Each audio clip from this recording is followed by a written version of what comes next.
Ben Ainslie and INEOS Britannia will race for the 37th America's Cup. It's the first time in 60 years that a British challenger has made it this far. Now, it's certainly not always looked like this would be the most likely outcome, and a lot of points in their development and in the early racing, it's looked like INEOS hasn't quite had the goods.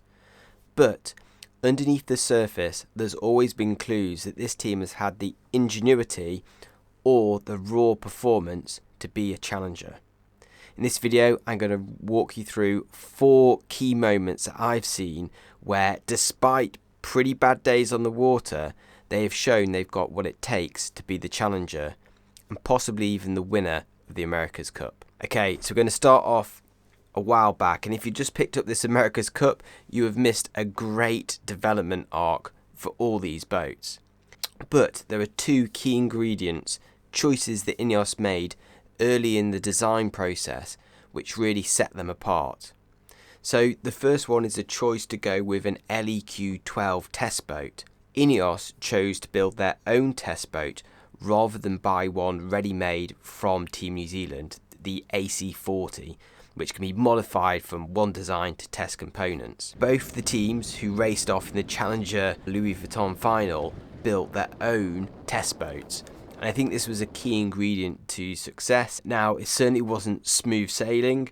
They were late getting on the water with this boat. It didn't actually get floating long before they received their AC-41 design, so in some regards you kind of thought, what have they really gained? The second big failure in this was the tow mast. So early on they were hoping to tow the boat with a mast, a fake mast, but weighted like a proper sail to mimic the forces of a boat underway powered by the wind.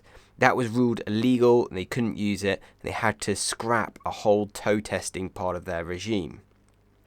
So whilst on paper it looked like a pretty disastrous start with a late boat, technical glitches and a key rules inquiry going against them, this did give the indication that INEOS were always prepared to go the extra yard to take a evidence-based approach to their development and try ideas that other teams weren't willing to do.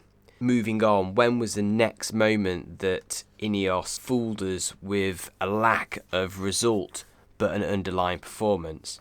So here's another moment where INEOS flattered to deceive, and it was the preliminary regatta, the first time the AC-75s were raced in anger. And INEOS's first race was against American Magic, and results-wise, they got a bit of a thrashing. They lost in the end by over 500 metres, half a kilometre. Seemed to be always losing ground, especially in the second half of the race. But there was an underlying glimmer of hope. So if we look into the race, come off the start line, INEOS sink down into the American boat and are forced to tack away before the boundary. Not a great high mode, and INEOS really struggled with a lack of a high mode in the early stages of the preliminary and even in the round robin. But after they tacked away on the second pass across the course, INEOS showed an absolute turbo mode. So I'm just going to zoom in on that data. On VMG, the orange is INEOS and the white is American Magic.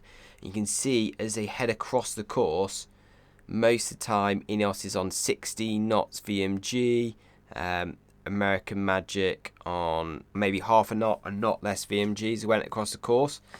And this was the first indication that INEOS did have raw speed. INEOS stuck with it for a whole lap, had to bounce out with the extra tack, and as soon as American Magic start bouncing them to the left-hand side, the unfavoured side of the course, the lead just balloons out.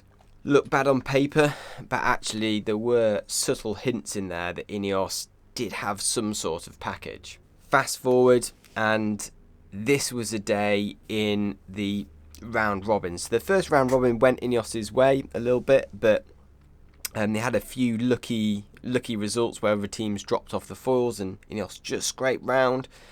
But in the second round robin, it fell on this day. They had a race against USA and Emirates Team New Zealand, and it would be a real litmus test of how far they'd progressed and if they deserve their billing as kind of stepping away from a Lingian Express at the bottom of the table and moving towards the top to challenge American Magic and Luna Rossa.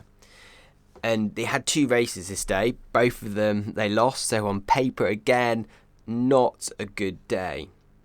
But the first race was against American Magic. American Magic was stretching away, but this time, instead of them continue stretching away, INEOS brought it back with some great shifts, got good on the left-hand side of the course, great downwind speed closing in on American Magic, and actually took the lead with a leg to go. Now, one dodgy jibe meant that they finished behind, but it was a glimmer that INEOS could win races. That day they went up against Emirates Team New Zealand, and again they lost, and this one they lost by a huge margin. Their poor recovery out the tack, and it's almost 300 metres before they reach the first win mark. However, INEOS do then consolidate this distance. It's 300 metres, they're closing in downwind quite well. Upwind, they bring it back. Remember, in the last leg they were over 300 metres behind, but they have a dodgy tack there. It balloons out once again, but they're not losing a whole heap of distance. And then I think at the bottom of this kind of last lap they fall off the foils and have a long rebuild. But the signs were there that when things were going the way and they could get through manoeuvres, the pace wasn't too bad and was comparable with Team New Zealand. They followed this day up with a 2 race day win against Ainslie and Luna Rossa, and then beat Luna Rossa again to win the round robins. But this was, despite being on paper a terrible day with 2 losses and saw them slump down away from the top of the leaderboard, it did demonstrate some speed. And the final time, and probably the first time, I thought that INEOS have a chance at being the challenger and possibly even a chance of winning the America's Cup was in the 3rd race of the Louis Vuitton final. This is the one that was abandoned. Now, on paper, going into this final, you knew it'd be so close between these teams. Luna Rossa, such a strong package, and it would take everything going INEOS's way, them to win every opportunity they were given. They got ahead in this light wind race and then ran out of time and wind to finish it. And it felt like on this 3rd race, things just weren't going to go INEOS's way. But critically, it highlighted the progress INEOS had made in the light winds getting through their manoeuvres. They were able to stay on the foils despite sailing upwind into lighter breeze. They were able to stay on the foils for 2 more tacks than Luna Rossa. And this was the first time that, whilst we knew INEOS had good pace in a kind of narrow mid-range, they also had great pace in the light and could stay on the foils as long or longer than their competitors. And that's really a key element for being successful in the Cup. Talking about the Challenger final, I think on balance, INEOS have demonstrated that they were clearly the better challenger. That being said, Luna Rossa have really led the way for the majority of this cycle in terms of their clinical execution of their program. Their boat arrived super competitive, very well finished in all regards. I'd also like to give a big shout out to Jimmy Spittle, one of the biggest characters of the America's Cup. He will go down as one of the best skippers of all time, a real great sportsman, and it was kind of sad to hear him announce his retirement from America's Cup on the dock as he came ashore today. So yeah, that's everything for me. Really looking forward to the Cup. I'll be getting out a few kind of preview videos. In the meantime, we have the Women's America's Cup, which is running from tomorrow, perfectly timed, all the way through to the final, which will coincide with, I think, the second day, the Sunday of the actual America's Cup. So really looking forward to that. Some great great athletes involved. So yeah, it's starting to get to the business end.